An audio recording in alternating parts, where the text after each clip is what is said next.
Assalamualaikum adik-adik, apa kabar kalian semuanya? Semoga sehat selalu ya. Bertemu lagi dengan Kak Lina. Di sini Kak Lina mau membahas tentang unsur, senyawa, dan campuran.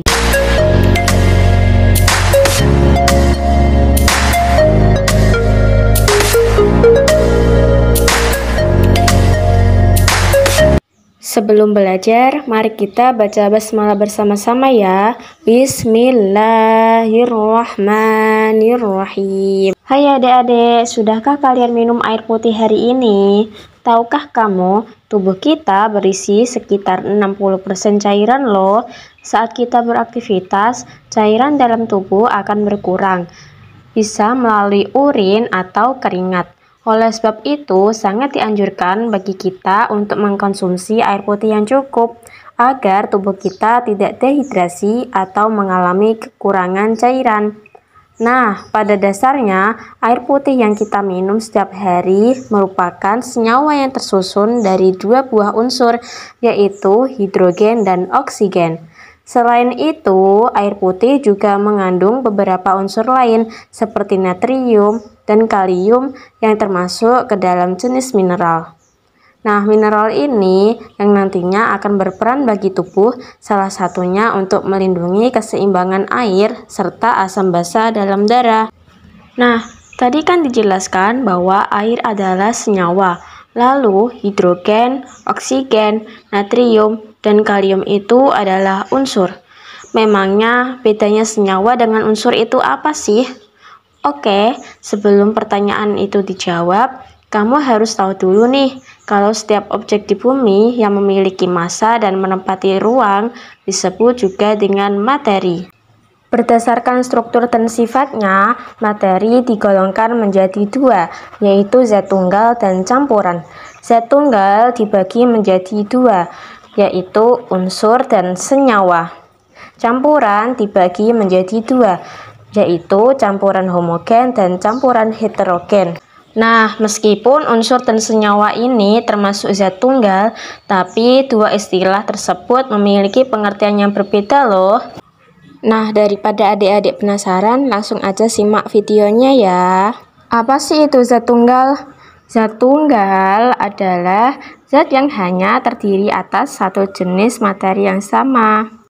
Zat tunggal dibagi menjadi dua, yaitu unsur dan senyawa.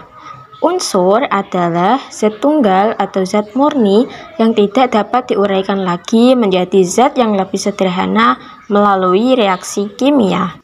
Berdasarkan sistem periodiknya, unsur dibagi menjadi tiga jenis, yaitu unsur logam, semi logam, dan non-logam.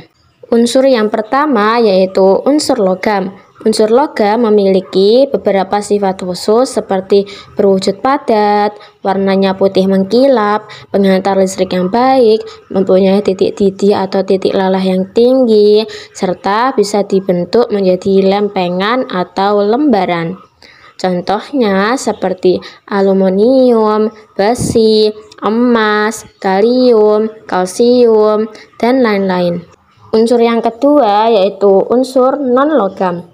Unsur non-logam memiliki beberapa sifat khusus, yaitu berwujud padat, cair, maupun gas pada suhu ruangan.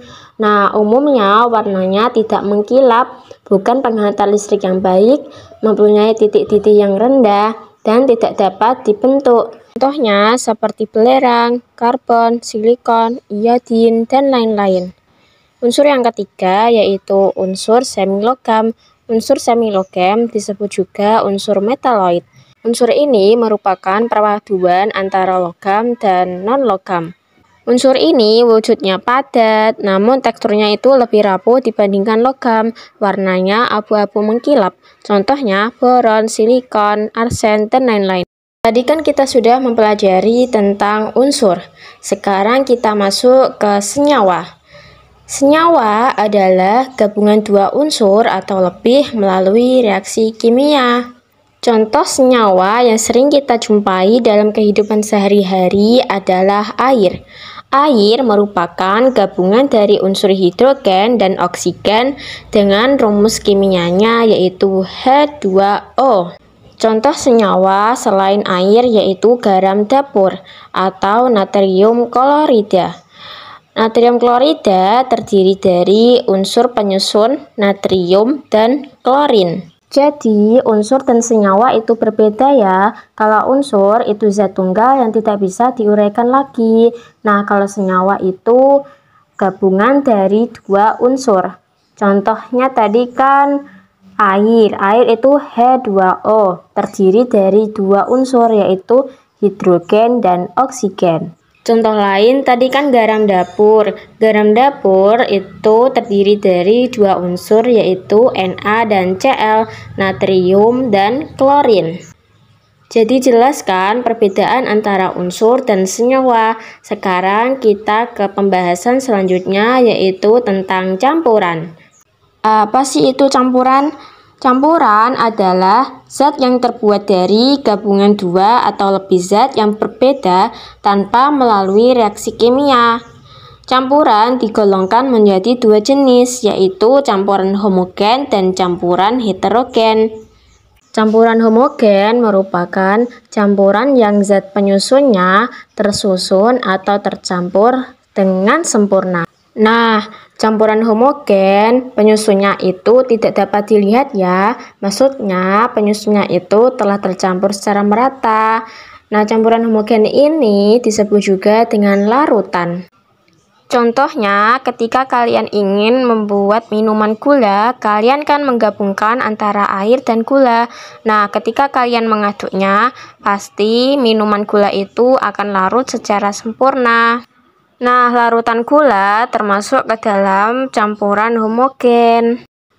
Sampai sini sudah paham kan? Kalau sudah paham, kita lanjut ke campuran heterogen. Apa sih itu campuran heterogen? Campuran heterogen merupakan campuran yang zat penyusunnya tersusun atau tercampur secara tidak sempurna. Nah, campuran heterogen ini zat penyusunnya dapat dilihat atau dibedakan. Hal tersebut disebabkan karena adanya endapan yang tersisa, sehingga memudahkan untuk dibedakan zat penyusunnya. Campuran heterogen dibagi menjadi dua, yaitu suspensi dan koloid. Suspensi adalah zat campuran heterogen yang bentuknya atau fisiknya keruh dan tidak stabil pencampurannya. Nah, campuran heterogen suspensi jika dibiarkan, maka akan terjadi proses pengendapan.